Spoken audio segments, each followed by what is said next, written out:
ಜೈ ಶ್ರೀರಾಮ್. ನೀವು ನೋಡ್ತಾ ಇದ್ದೀರಾ ಟಿವಿ ವಿಕ್ರಮ. ನಾನು ಸೌಮ್ಯ ಸನಾತನಿ. ವೀಕ್ಷಕರೇ, ಸರ್ಕಾರ ಅಂದಮೇಲೆ ಎಲ್ರಿಗೂ ಕಾನೂನು ಒಂದೇ ಇರಬೇಕಲ್ವಾ? ಅಧಿಕಾರಿಗಳಿಗೆ ಒಂದು ಕಾನೂನು, ಜನಪ್ರತಿನಿಧಿಗಳಿಗೆ ಒಂದು ಕಾನೂನು ಆದರೆ ಹೇಗಾಗುತ್ತೆ?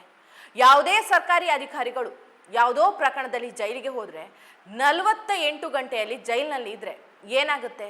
ಆ ಸರ್ಕಾರಿ ಅಧಿಕಾರಿ ಆ ಕೆಲಸದಿಂದ ಸಸ್ಪೆಂಡ್ ಆಗ್ತಾನೆ.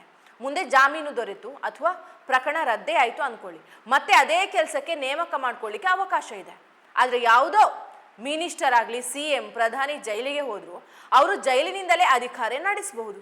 ಜೈಲಿಗೆ ಹೋದ್ರು ಕೂಡ ಅವರ ಹುದ್ದೆಗೆ ಯಾವ ತೊಂದರೆಯೂ ಇಲ್ವಾ? ಯಾಕೆ ಹಾಗೆ? CM, ಪ್ರಧಾನಿ, ಕೇಂದ್ರ ಸಚಿವರು, ರಾಜ್ಯ ಸಚಿವರು ಜೈಲಿಗೆ ಹೋದ್ರು ಅವರ ಹುದ್ದೆಗೆ ಯಾವುದೇ ತೊಂದರೆ ಇಲ್ಲ, ಅವರು ಜೈಲಿನಿಂದಲೇ ಅಧಿಕಾರ ನಡೆಸಬಹುದು.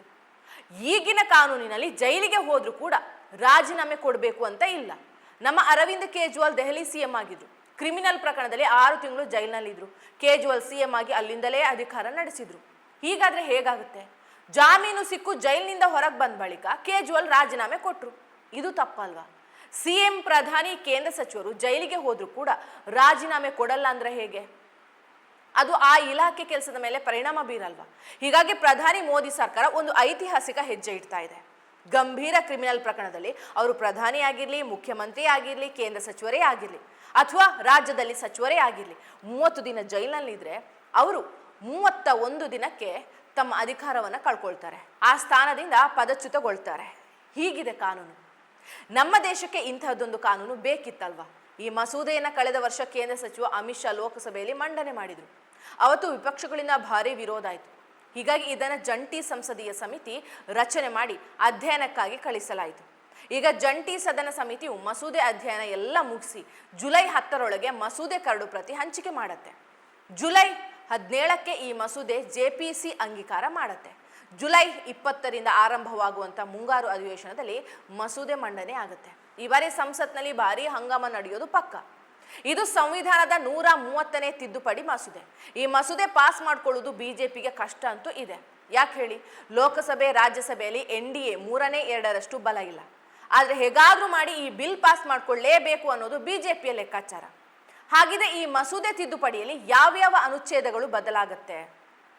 ಅನುಚ್ಛೇದ 75ಕ್ಕೆ ತಿದ್ದುಪಡಿ ತರಲಾಗುತ್ತೆ. ಈ ತಿದ್ದುಪಡಿ ತಂದರೆ ಕ್ರಿಮಿನಲ್ ಕೇಸ್ನಲ್ಲಿ 30 ದಿನ ಪ್ರಧಾನಿ, ಕೇಂದ್ರ ಸಚಿವರು ಜೈಲಿನಲ್ಲಿ ಇದ್ರೆ ಅಂಥವರನ್ನ ರಾಷ್ಟ್ರಪತಿ ಪದಚ್ಯುತಿಗೊಳಿಸುವಂಥ ಅಧಿಕಾರ ಸಿಗುತ್ತೆ. ಅನುಚ್ಛೇದ 164ಕ್ಕೆ ತಿದ್ದುಪಡಿ ತರಲಾಗುತ್ತೆ. ಈ ಅನುಚ್ಛೇದದ ತಿದ್ದುಪಡಿ ಅನ್ವಯ ಕ್ರಿಮಿನಲ್ ಪ್ರಕರಣದಲ್ಲಿ 30 ದಿನಗಳು CM ಅಥವಾ ಸಚಿವರು ಜೈಲಿನಲ್ಲಿ ಇದ್ದರೆ ರಾಜ್ಯಪಾಲರಿಗೆ, ಮುಖ್ಯಮಂತ್ರಿ ಮತ್ತು ಸಚಿವರನ್ನ ಪದಚ್ಯುತಿಗೊಳಿಸುವ ಅಧಿಕಾರ ಸಿಗುತ್ತೆ. ಇದು ಅಷ್ಟೇ ಅಲ್ಲ, ಅನುಚ್ಛೇದ 239AA ತಿದ್ದುಪಡಿ ತರಲಾಗುತ್ತೆ. ಈ ತಿದ್ದುಪಡಿ ಆದರೆ ರಾಷ್ಟ್ರ ರಾಜಧಾನಿ ದೆಹಲಿಗೂ ಇದೇ ನಿಯಮ ಅನ್ವಯ ಆಗುತ್ತೆ. ವೀಕ್ಷಕರೇ, ನಿಮ್ಗೆ ಅನಿಸ್ಬೋದು ಈ ದೇಶಕ್ಕೆ ಈ ಕಾಯ್ದೆ ಅಗತ್ಯ ಇದೆಯಾ ಅಂತ. ನನಗೆ ಕೇಳಿದ್ರೆ ಹೌದು ಅನ್ಸುತ್ತೆ. ಯಾಕೆ ಹೇಳಿ? ಕೆಲವು ಸಚಿವರು ಜೈಲಿಗೆ ಹೋದ್ರೂ ರಾಜೀನಾಮೆ ಕೊಡೋದೇ ಇಲ್ಲ, ಜೈಲಿಂದಲೇ ಅಧಿಕಾರ ನಡೆಸ್ತಾರೆ. ನಮ್ಮ ಕೇಜ್ರಿವಾಲ್ ಜೈಲಿಗೆ ಹೋಗಿದ್ರು, 6 ತಿಂಗಳು ಜೈಲಿನಿಂದಲೇ ಅಧಿಕಾರ ನಡೆಸಿದ್ರು. ಜೈಲಿನಿಂದ ಕೇಜ್ರಿವಾಲ್ ಹೇಳಿದ್ದನ್ನು ಅವರ ಹೆಂಡತಿ ಜನರೆದುರು ಬಂದು ಭಾಷಣ ಮಾಡೋರು. ಹೀಗೆ ಆದರೆ ಆಯಾ ರಾಜ್ಯಗಳ ಅಭಿವೃದ್ಧಿ ಗತಿ ಏನು? CM ಆದವರು 10 ಬಾರಿ ಸೂಚನೆ ನೀಡಿದ್ರು, ಅಧಿಕಾರಿಗಳು ಮಾತು ಕೇಳಲ್ಲ.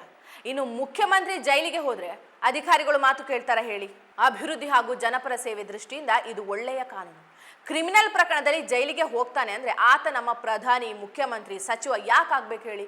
5 ವರ್ಷ ಜೈಲು ಶಿಕ್ಷೆ ಆಗುವ ಕ್ರಿಮಿನಲ್ ಪ್ರಕರಣದಲ್ಲಿ ನಮ್ಮ ಜನಪ್ರತಿನಿಧಿಗಳು ಯಾಕೆ ಭಾಗಿಯಾಗಬೇಕಲ್ವಾ?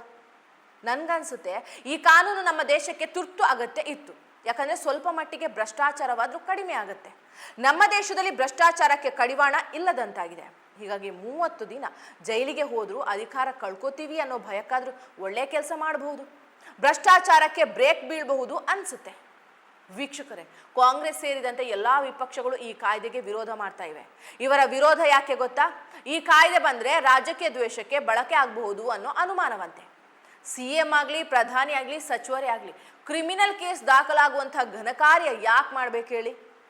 ಒಂದು CM, ಪ್ರಧಾನಿ, ಸಚಿವರ ವಿರುದ್ಧ ಕ್ರಿಮಿನಲ್ ಕೇಸ್ ದಾಖಲಾಗಿ ಜೈಲಿಗೆ ಹೋದ್ರು ಕೂಡ ಅಂದ್ಕೊಳ್ಳಿ, 30 ದಿನ ಜೈಲಿನಲ್ಲಿ ಇದ್ರು ಅಂದ್ಕೊಳ್ಳಿ, ಅವರ ಸ್ಥಾನಕ್ಕೆ ರಾಜೀನಾಮೆ ಕೊಡ್ಲಿ ಬಿಡಿ, ಜೈಲಿನಲ್ಲಿ ಇದ್ದು ಯಾಕೆ ಅಧಿಕಾರ ನಡೆಸಬೇಕು?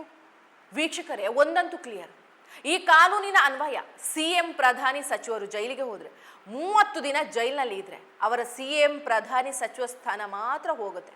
ಆದರೆ ಅವರ ಶಾಸಕ ಸ್ಥಾನ, ಸಂಸದ ಸ್ಥಾನಕ್ಕೆ ಯಾವುದೇ ತೊಂದರೆ ಆಗಲ್ಲ.